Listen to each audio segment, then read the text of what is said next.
বাংলার সত্যি কি হাল, পারিবারিক গন্ডগোলেও বোমাবাজি হচ্ছে। এতদিন বাংলায় রাজনৈতিক ঝামেলায় বোমাবাজি দেখা যেত, এবার পারিবারিক গন্ডগোলেও বোমা পড়ল। ঘটনার সাক্ষী দিতে গিয়ে ঝামেলায় জড়ালো প্রতিবেশী পরিবার। তবে শুধু এখানেই থেমে থাকেনি ঘটনা, গন্ডগোল দেখতে গিয়ে পা উড়ে গেল প্রতিবেশী মহিলার। সঙ্গে ছিলেন বৌমা, জখম হয়েছেন তিনিও। জমি বিবাদ নিয়ে দুই পক্ষের গন্ডগোলে উত্তপ্ত হয়ে উঠল মুর্শিদাবাদের রঘুনাথগঞ্জের রানীনগর গ্রাম পঞ্চায়েতের শেওড়াতলা এলাকা। চলল বোমাবাজি। বোমাবাজির সময় বাড়ির পাশে দাঁড়িয়ে থাকা অবস্থায় বোমার আঘাতে জখম শাশুড়ি বৌমা। হাসপাতালে নিয়ে যাওয়া হয়, চিকিৎসা চলে খানিকক্ষণ।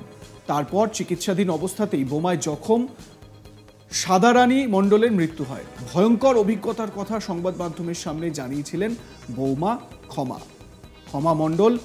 আক্রান্তের যিনি বৌমা, তার বক্তব্যটা একবার শুনুন। কতটা ভীত সন্ত্রস্ত হয়ে রয়েছেন তিনি, তার বক্তব্য শুনলেই বুঝতে পারবেন।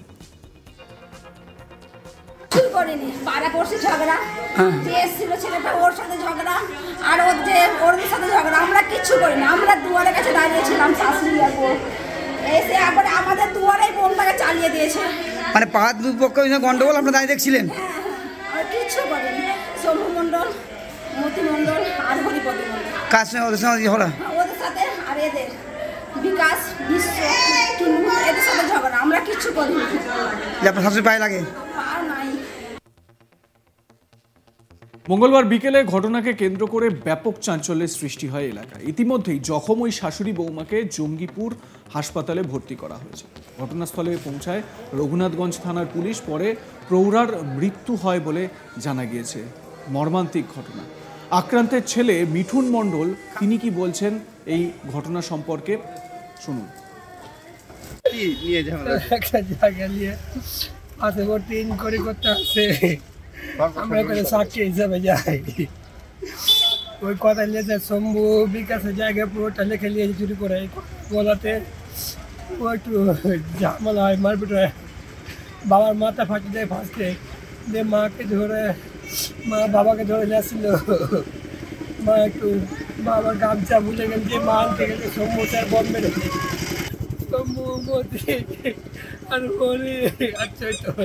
গন্ডগোল আপনাদের সঙ্গে না অন্য কারোর সঙ্গে? আপনারা গেছেন দেখতে? আপনার কাকে কাকে বোম লেগেছে? মাকে, বাবার মাথাতে।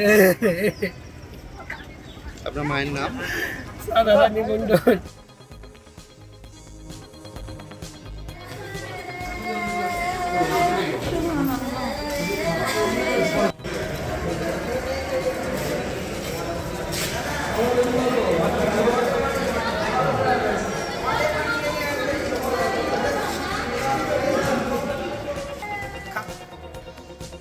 সত্যি মর্মান্তিক একটা পরিস্থিতি। ওই পরিবারে যে মহিলার মৃত্যু হলো, তার যে কি অবস্থা এবং সেই পরিবারে যে কি সিচুয়েশন, এখন তার ছেলে বৌমা এবং আত্মীয় স্বজনরাই টের পাচ্ছেন। কিন্তু এই রকম পরিস্থিতি বাংলায় হচ্ছে কেন?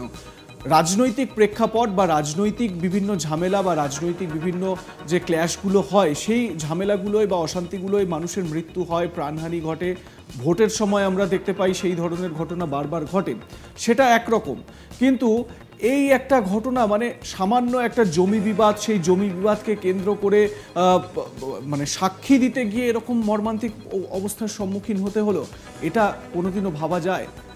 মানে রাজনৈতিক যে ঝামেলাগুলো, সেটা থেকে ছাপিয়ে গিয়েছে এখন অন্যান্য ঝামেলাও। ছোটোখাটো বিষয় নিয়েও এই ধরনের ঘটনা ঘটছে। পারিবারিক গণ্ডগোলেও বোমাবাজির ঘটনা ঘটছে এবং এই ঘটনার সাক্ষী দিতে গিয়ে ঝামেলায় জড়িয়ে পড়ে প্রতিবেশী পরিবার। তবে শুধু এখানেই পুরো ঘটনা থেমে থাকেনি। গণ্ডগোল দেখতে গিয়ে পা উড়ে গিয়েছে বোমাবাজিতে প্রতিবেশী মহিলার। সঙ্গে ছিলেন বৌমা, জখম হয়েছেন তিনিও। জমি বিবাদ নিয়ে দুই পক্ষের গণ্ডগোলে উত্তপ্ত হয়ে ওঠে মুর্শিদাবাদের রঘুনাথগঞ্জের রানীনগর গ্রাম পঞ্চায়েতের শেওড়াতলা বলে একটি গ্রাম। বোমাবাজি হয়।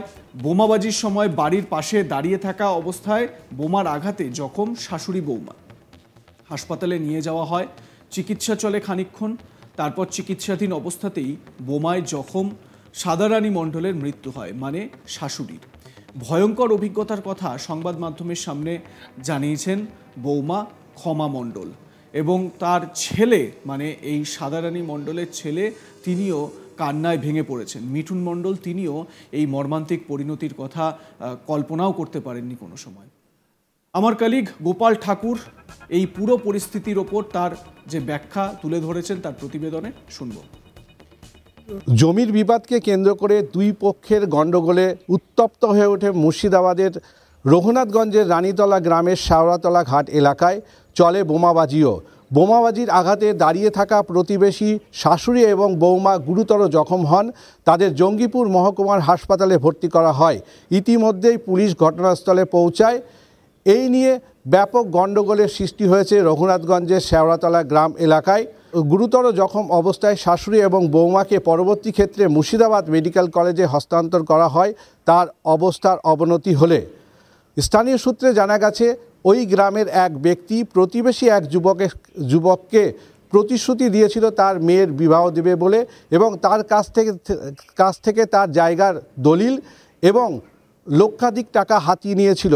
এই অভিযোগকে কেন্দ্র করে প্রায়শই তাদের মধ্যে ঝামেলা লেগে থাকতো এবং সেই প্রতিবেশী যুবক কর্মসূত্রে বাইরে থাকতেন এবং সেখান থেকেই তার টাকা এই ব্যক্তির অ্যাকাউন্টে পাঠাতেন এবং কয়েক লক্ষ টাকা হাতিয়ে নেওয়ার অভিযোগ সেই ব্যক্তির বিরুদ্ধে। পরবর্তী ক্ষেত্রে সেই ব্যক্তি তার মেয়ের সাথে ওই যুবকের বিবাহ না দিলে বচসা উঠে যায় এবং প্রতিশ্রুতি মতো তার টাকা এবং জমি হাতিয়ে নেওয়ার অভিযোগ উঠেছে।